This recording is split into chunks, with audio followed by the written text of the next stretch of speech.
சந்தோஷம் சந்தோஷம் வாழ்க்கையின் பாதி பலம். சந்தோஷம் இல்லை என்றால் மனிதர்க்கு ஏது பலம்? புயல் மையம் கொண்டால் மழை மண்ணில் உண்டு. எந்த தீமைக்குள்ளும் சிறு நன்மை உண்டு. ஓ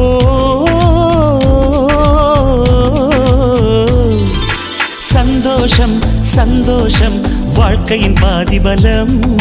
சந்தோஷம் இல்லை என்றால் மனிதர்க்கு ஏது பலம்? புயல் மையம் கொண்டால் மழை மண்ணில் உண்டு. எந்த தீமைக்குள்ளும் சிறு நன்மை உண்டு. ஓ